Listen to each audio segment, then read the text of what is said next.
Bonjour et bienvenue dans cet avant-dernier épisode de la saison 1 du podcast Transmission de pensée, consacré à l'éthique dans nos pratiques de l'intuitif et du sensible. Alors aujourd'hui, bien sûr, on va parler éthique, mais on abordera aussi les concepts de déontologie, de cadre ou encore de soins décolonial. Bref, l'idée, c'est de souligner l'importance de ces différents aspects-là pour soutenir un soin qui soit vertueux. Alors quand on évolue dans ces milieux, j'imagine que forcément on se dit qu'on a une pratique éthique parce que, on respecte les gens qui viennent nous consulter, parce que, on respecte les grands principes moraux fondateurs de nos sociétés. Pour autant, je pense que c'est pas tant sur ces aspects-là que, viennent se loger les questions d'éthique, mais plutôt vraiment dans le détail, dans, tout ce qui est de l'ordre des impensés, dans, des situations particulières qui vont nous mettre en difficulté, dans certains dilemmes auxquels on peut être confronté. Et du coup, ça pose la question de à quel point est-ce qu'on sait interroger en tant que praticien, praticienne, sur ce qu'on fait et pourquoi on le fait. Parce qu'il y a quand même une différence entre penser qu'on a une pratique éthique et œuvrer à ce qu'elle le soit chaque jour, chaque séance. Et ça, c'est des questions qui sont fondamentales parce que c'est pour moi la base pour garantir un accompagnement qui soit sécure et bénéfique, aussi bien pour soi que pour l'autre. Et encore une fois, il suffit pas de le décréter, mais bien de s'inscrire dans une démarche consciente de remise en question en vue d'améliorer ce qu'on propose.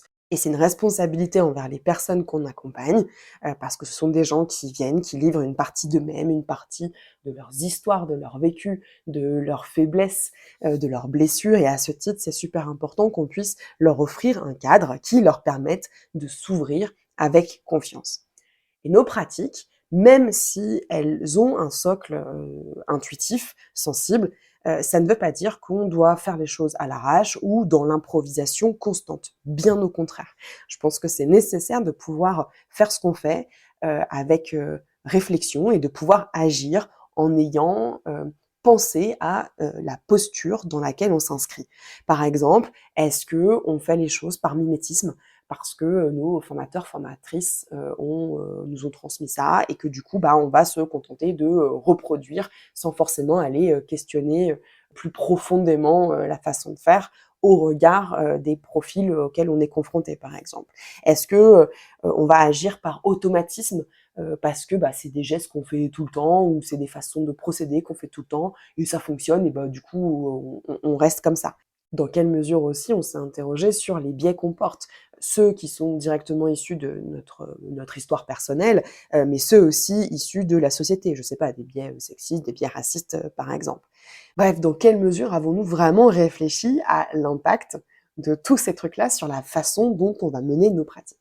Parce que travailler avec l'humain, c'est aussi travailler avec des complexités, des imprévus, de la nuance. Il suffit pas d'appliquer un protocole unique, standardisé qui va fonctionner dans tous les cas et à tous les coups. En plus, on est des êtres humains et donc à ce titre, on n'est pas infaillible et que même s'il y a des situations qu'on peut anticiper, il y a aussi des situations qui nous tombent dessus et dans ces cas-là, il faut arriver à compter bien sûr sur nos propres ressources, que ce soit des ressources théoriques, pratiques, notre expérience pour arriver à avancer dans l'accompagnement.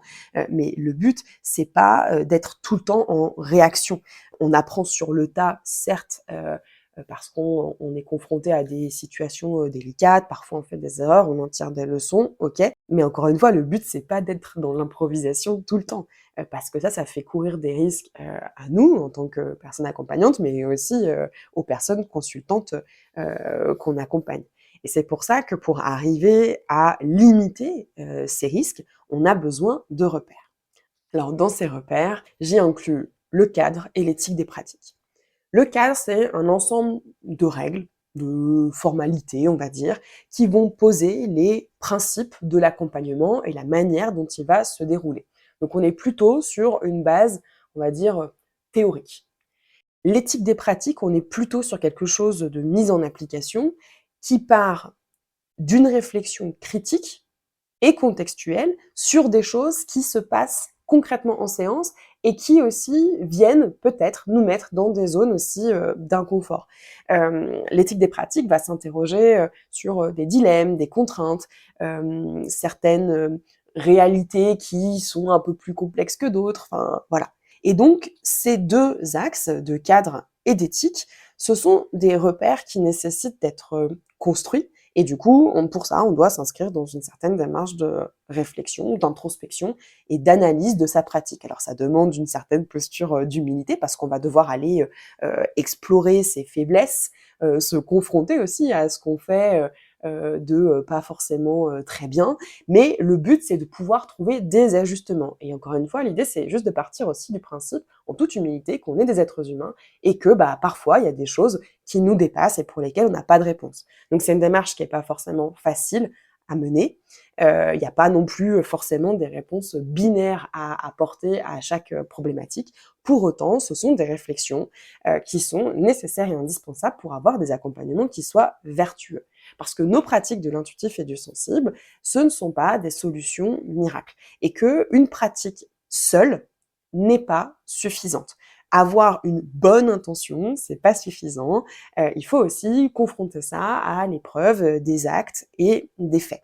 Alors encore une fois, je l'ai déjà dit dans des épisodes précédents, mais je pense que la majorité des personnes qui œuvrent dans les pratiques de l'intuitif et du sensible, ce sont de bonnes accompagnantes qui apportent de réels bienfaits par leur pratique. Mais je dois quand même rappeler que accompagner des gens, ça reste difficile et que bien accompagner des gens, c'est encore plus difficile et bien accompagner des gens tous les jours, c'est un métier.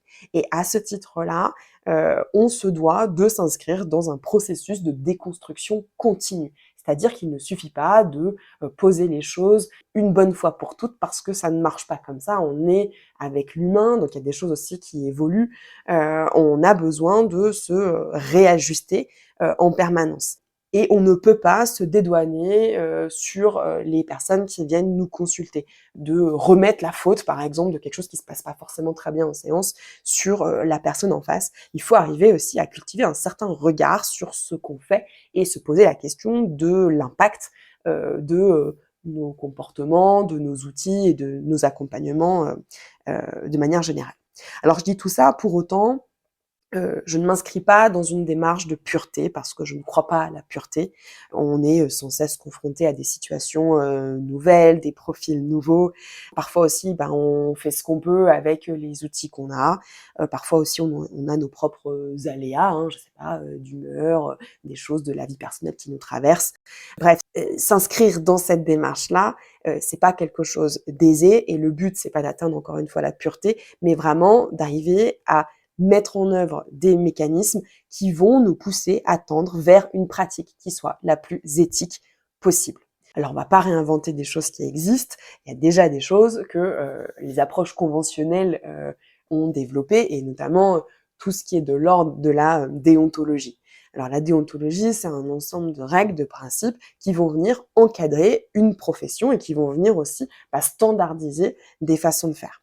Et donc, cette déontologie, ça inclut des éléments de cadre et d'éthique pour avoir une pratique qui soit responsable. Et donc pour ça, les deux gros axes, c'est s'assurer d'avoir un soin de qualité d'une part, et d'autre part, de respecter la dignité et les droits des individus. Et ça, pour moi, c'est le socle minimal et non négociable de toute pratique d'accompagnement. Et ce sont des choses à garder en tête, qu'on soit côté praticien, mais aussi côté consultant. Si on est côté praticien, ça va nous donner des guides dans notre façon de procéder à l'accompagnement, mais si on est côté consultant, ça va nous aider à repérer des comportements qui peuvent être déplacés, abusifs, pas respectueux, etc., etc. Donc, je vais vous détailler un petit peu les 9 axes, on va dire, de la déontologie classique, même si après, bien évidemment, il peut y avoir des différences peut-être entre professions, mais en gros, on va dire, c'est le gros socle de base. Donc, le premier principe, c'est le respect de l'autonomie de la personne consultante, c'est-à-dire de respecter sa volonté, ses choix, y compris celui de refuser un accompagnement qu'on peut lui proposer. Le deuxième, c'est le principe de bienfaisance, c'est-à-dire qu'on se doit d'agir dans l'intérêt de la personne qui nous consulte, c'est-à-dire de s'assurer de pouvoir augmenter les bénéfices de ce qu'on propose, mais aussi d'en réduire les risques. Troisièmement, c'est le principe de non-malfaisance. Donc l'idée ici, c'est de chercher à ne pas nuire, que ce soit par des actes qui seraient problématiques ou bien par omission. Donc tout ça, ça nous invite à agir avec prudence. Quatrième principe, c'est celui de la justice. Donc là, l'idée, c'est de garantir un soin qui soit équitable, qui ne soit pas discriminant et qui soit accessible à tous et toutes. Cinquièmement, c'est le principe de confidentialité. Donc, bien évidemment, en tant que personne accompagnante, on est tenu au secret professionnel et sauf exception qui s'inscrivent dans le cadre légal, on est tenu de pas divulguer les informations qui nous sont confiées. Le sixième principe, c'est celui du respect de la dignité humaine, c'est-à-dire qu'on se doit de traiter les personnes qui nous consultent avec respect, qu'on ne doit pas porter atteinte à leur dignité, et ça, peu importe leurs origines, leurs croyances, leur état de santé, etc., etc. Septièmement, c'est les compétences et les connaissances, c'est-à-dire qu'on se doit d'avoir les compétences qui nous permettent de faire ce qu'on fait, mais surtout, on se doit de les actualiser, c'est-à-dire de s'inscrire aussi dans des parcours de formation pour pouvoir mettre à jour nos connaissances. Huitièmement, c'est le principe de loyauté. Donc là, c'est-à-dire qu'on se doit d'agir avec honnêteté envers les personnes qu'on accompagne. On ne doit bien évidemment pas les tromper, les induire en erreur. Et surtout, on se doit, en tant que personne accompagnante, de reconnaître nos limites. Et que si on n'est pas compétente pour accompagner sur certains sujets, on se doit de réorienter. Et enfin, dernier principe, c'est celui du consentement éclairé, c'est-à-dire qu'on se doit d'informer les consultants et consultantes des avantages, des risques de nos pratiques, mais aussi des alternatives. Voilà, tout ça, c'est la base d'une pratique déontologique. Et dans nos pratiques de l'intuitif et du sensible, on se doit de se poser la question de comment est-ce qu'on va incarner ces grands principes-là. Et pour ça, il faut se poser concrètement la question, point par point, de ce qu'on fait et de ce qu'on ne fait pas. Donc ça demande bien sûr du temps, mais on doit aller dans les détails et la profondeur. Et pour chaque principe, se poser concrètement la question de qu'est-ce que je fais à l'heure actuelle, pourquoi je le fais et comment est-ce que je peux améliorer ce que je fais déjà. Par exemple, si je prends le principe de confidentialité, bien évidemment, on se dit qu'on va pas aller divulguer des informations, mais je me dis, est-ce qu'on a réfléchi au fait que, je sais pas, si on est en cabinet, par exemple, est-ce on est sûr que les murs sont suffisamment épais pour que s'il y a quelqu'un dans la salle d'attente, la personne n'entende pas ce qui se dit dans la salle de consultation. Est-ce que, toujours sur la question de la confidentialité, est-ce que si on stocke des informations confidentielles, je sais pas, sur nos ordinateurs, est-ce qu'on est sûr de à quel point est-ce que c'est sécurisé en termes d'accès? Voilà, c'est tout ça en tout cas qui nous indique des directions pour aller approfondir nos pratiques. Surtout qu'en plus on est dans un monde qui bouge, une société qui évolue, et du coup c'est super important aussi de remettre à jour régulièrement ce qu'on fait. Et c'est pour ça que je pense que toute cette déontologie que je viens d'exposer, elle est primordiale. Mais ce n'est qu'une base et je pense qu'on peut vraiment aller encore plus loin, d'autant plus que dans les pratiques de l'intuitif et du sensible, il y a des approches qui sont spécifiques et il y a aussi l'intégration d'une certaine dimension holistique qui va bien au-delà de l'être humain. Ce qui veut dire que ça nous invite à pousser encore plus loin les réflexions d'ordre éthique. Alors je reviens un peu sur la définition du mot éthique. L'éthique, c'est vraiment une réflexion sur des principes, des règles, des valeurs qui vont guider nos actions et nos décisions pour savoir ce qui est bien, ce qui est mal, ce qui nous paraît juste, ce qui nous paraît injuste. Et du coup, c'est vraiment une retranscription de notre vision du monde. Et du coup, ça va permettre de définir des réponses qu'on va pouvoir apporter sur comment est-ce que nous, êtres humains, on va pouvoir agir dans certaines situations par rapport aux conséquences de certaines choses, par rapport à nos obligations et puis aussi par rapport aux droits des individus qui sont en face. Et pour soutenir cette définition de l'éthique, qui cherche aussi à défendre une certaine vision du monde, qui pour moi par essence du coup est beaucoup plus émancipatrice, je trouve que l'approche du soin décolonial est particulièrement intéressante et adaptée pour les pratiques de l'intuitif et du sensible. Donc le soin décolonial, il part du postulat que certaines pratiques et attitudes dans le soin sont influencées par des logiques de pouvoir héritées du colonialisme. Et ça va être par exemple des rapports de pouvoir de personnes sur d'autres personnes, ou alors des rapports de pouvoir sur la nature, sur les ressources, ou alors des hiérarchies entre, je sais pas, certaines pratiques, certaines croyances. Et donc, le soin décolonial va viser à œuvrer dans le sens d'un soin qui soit plus horizontal, plus égalitaire, plus accessible. Donc concrètement, il va nous permettre de nous interroger sur comment rendre nos pratiques plus respectueuses, plus inclusives et plus émancipatrices. Et ça, on va pouvoir le décliner dans notre activité, dans notre pratique et dans notre posture. Donc c'est quoi une pratique respectueuse? Je vais vous donner quelques exemples. C'est déjà une pratique où on se respecte soi en tant que personne accompagnante. Et ça, c'est super important parce que quand on regarde au niveau du soin conventionnel, notamment dans les établissements publics, là, il y a des grosses coupes budgétaires où il manque clairement de personnel. En fait, juste les personnels soignants, ils sont juste à bout.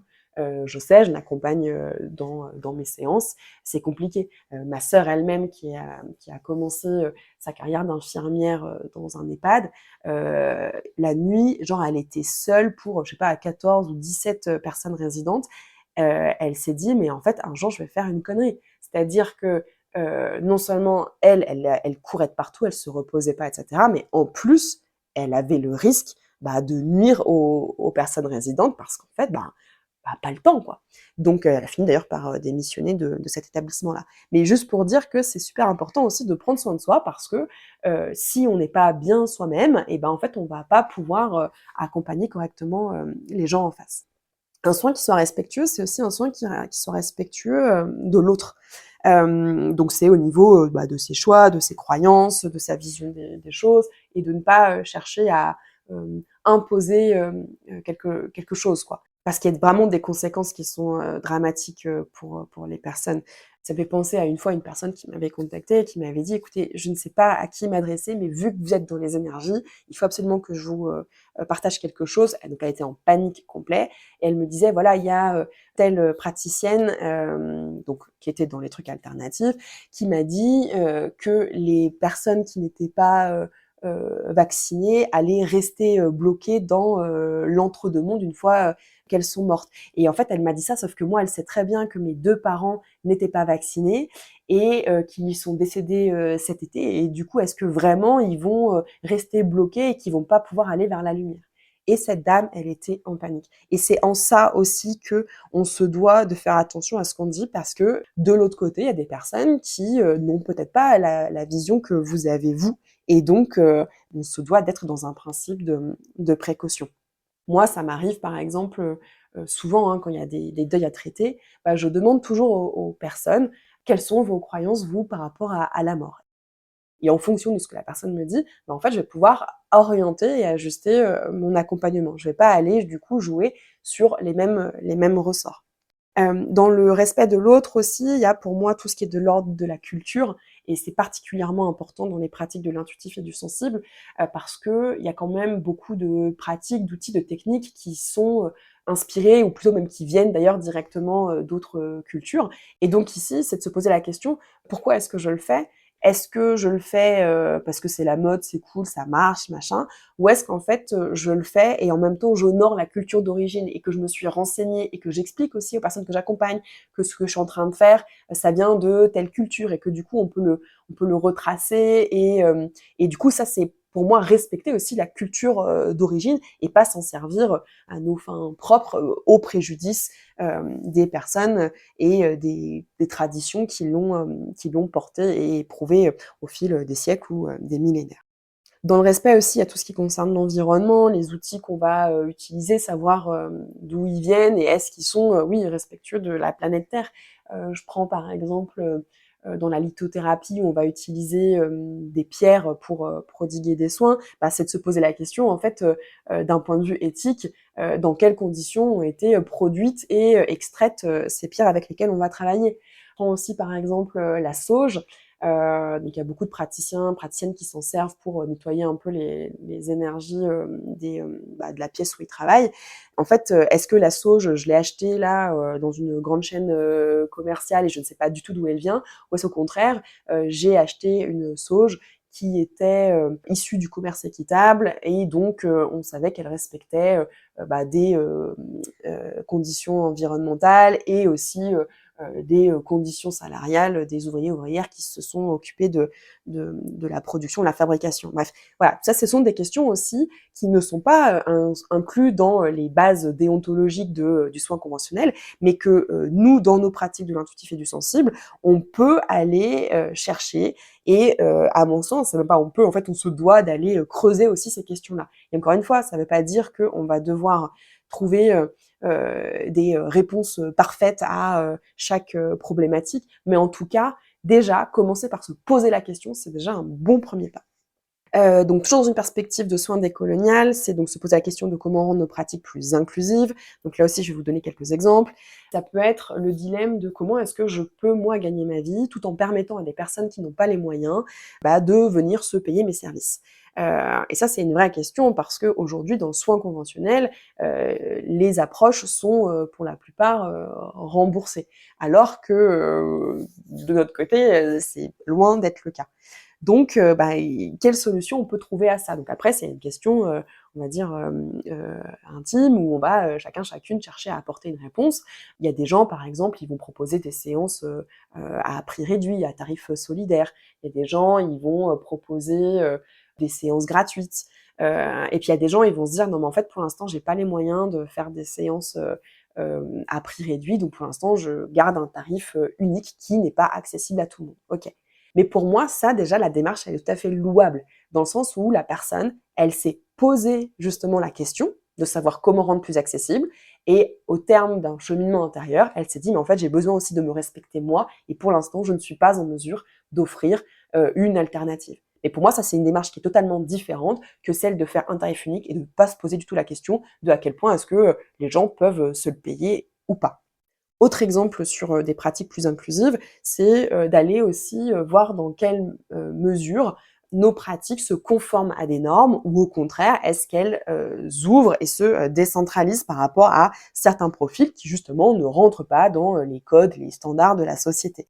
Donc par exemple, si on est prof de yoga, ça va être par exemple comment est-ce que je rends mes cours accessibles à des corps différents, hein, qui sortent un peu de ce cliché de pour faire du yoga, il faut être longiligne et très souple. Et du coup, il ne s'agit pas de dire non mais moi mes cours, en fait, bien sûr, ils sont accessibles à tout le monde, n'importe qui peut venir y rentrer. La question, c'est en fait, qu'est-ce que je fais concrètement, qu'est-ce que je mets en place de manière consciente et réfléchie pour aller chercher des profils différents et qu'en plus, ces profils-là, ils se sentent à l'aise au sein de mes séances.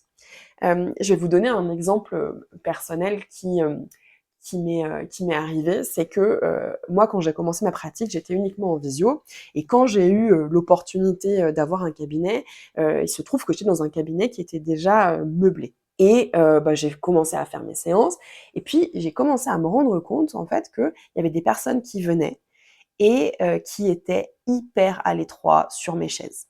Et franchement, quand j'ai constaté ça, je me suis sentie mais vraiment nulle en me disant: «Mais meuf, tu pas pensé en fait qu'il y avait des gens qui peut-être cette chaise-là dans laquelle toi tu te sens très à l'aise, en fait, elle allait être pas du tout confortable pour, certaines personnes». Et là, grosse claque parce qu'en fait, j'avais une vision qui était, oui, totalement, celle d'une nana qui rentrait, dans, du 38 avec bien sûr une conscience qui a, des corps, qui sont différents, mais j'avais pas percuté qu'en fait, ça allait se retrouver, se percuter dans la chaise. Et je me suis sentie vraiment nulle parce que je me suis dit: «En fait, les gens, ils viennent pour, prendre soin, d'elles et d'eux, et en fait, quand ils s'assoient dans la chaise, en fait, je les contrains, voilà». Et ça, c'était, vraiment une grosse prise de conscience. Donc du coup, direct, j'ai commencé à chercher, des fauteuils qui étaient adaptés, et là, en fait, je me suis rendu compte que c'était vraiment compliqué. Donc il y avait des fauteuils de professionnels qui coûtaient 400 € et j'avais pas du tout les moyens de mettre 400 € dans un fauteuil. Mais bon, j'ai continué mes recherches, donc ça a pris un peu plus de temps que prévu, mais j'ai réussi par dégoter un fauteuil qui avait une assise confortable, et ça, j'étais vraiment super contente parce que, ça a été un changement qui pour moi était, on va dire minime, mais je sais que ça a un gros impact sur les personnes qui viennent et qui passent 1 heure assises en face de moi.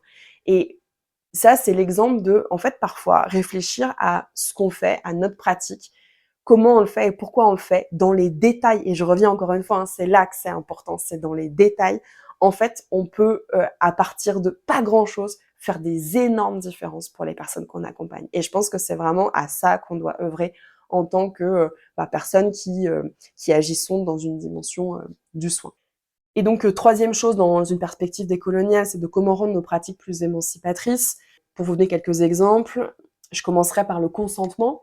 Alors aujourd'hui, quand on parle consentement, on a l'impression que ça se limite à des questions d'agression sexuelle. Je pense que même s'il y a bien sûr des abus, et ça existe encore dans des pratiques qui soient conventionnelles ou alternatives, d'ailleurs, un peu importe, aujourd'hui, les enjeux du consentement, dans une perspective éthique, c'est vraiment de s'assurer à tout moment de la séance qu'on a le consentement de la personne. C'est pas parce qu'une personne, elle rentre dans notre cabinet, qu'elle est consentante pour tous les actes, y compris ceux qui sont liés directement à notre pratique. On a besoin de faire en sorte que certaines choses soient peut-être reprécisées ou reconfirmées à certains moments de la séance.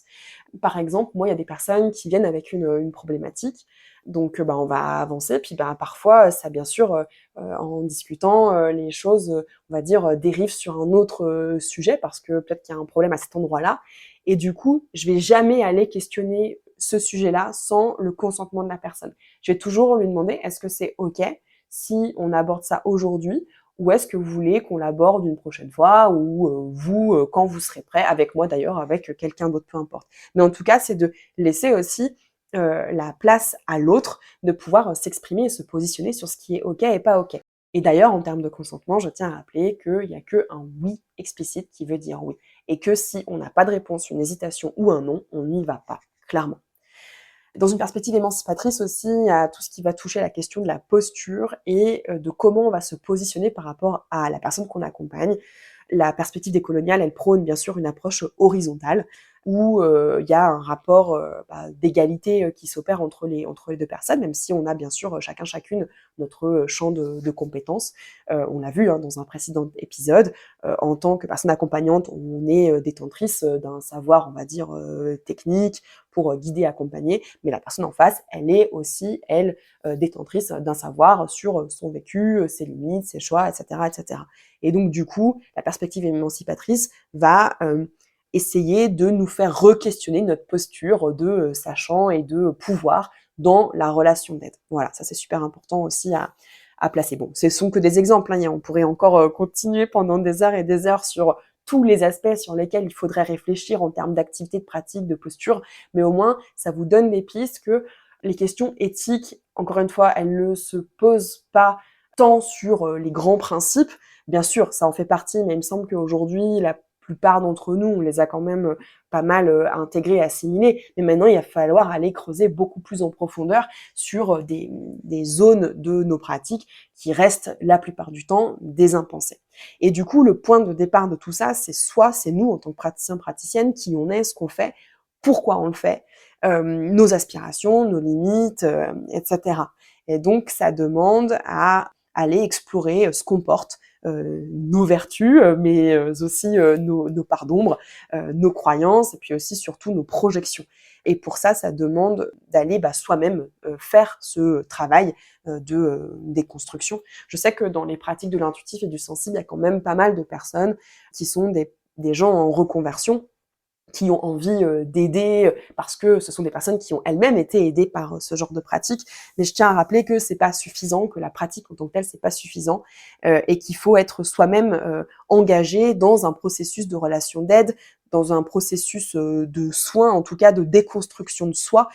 Et ça me semble non seulement un préalable indispensable pour tout accompagnement, mais c'est aussi quelque chose qu'on se doit de continuer alors même qu'on est personne accompagnante. C'est pas parce qu'on est devenu thérapeute que ça y est, on a atteint tous les stades et que on est guéri de tout. Non, bien au contraire, on ne vit pas dans une grotte au fin fond du Larzac, on continue d'être traversé par la vie, les épreuves, et même si on peut arriver à un certain moment de notre vie à les prendre avec un peu plus de recul, je rappelle qu'on est des êtres humains, qu'on n'est pas pas infaillible et que à ce titre-là, parce qu'on est personne accompagnante, on a une responsabilité envers les personnes consultantes et qu'on se doit de mener un processus de réflexion et d'introspection continue sur nous, pour pas faire de la merde en fait, tout simplement.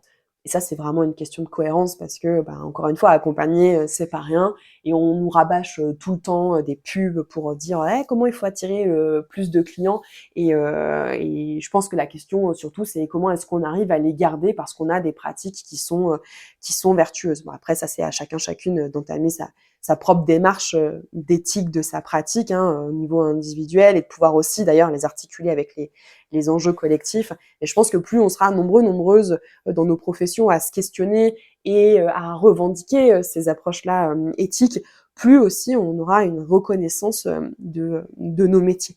Aujourd'hui, on parle à mon sens beaucoup trop de charlatans. Alors c'est aussi des enjeux, on va dire médiatiques, enfin bref aussi qui nous dépassent un peu, mais je pense que c'est aussi à nous de faire nos preuves que on n'est pas des personnes déconnectées de la réalité du terrain et qu'on prend aussi en compte ces dimensions éthiques, une certaine vision du monde et qu'on cherche à œuvrer concrètement, quotidiennement à ces objectifs-là. Voilà.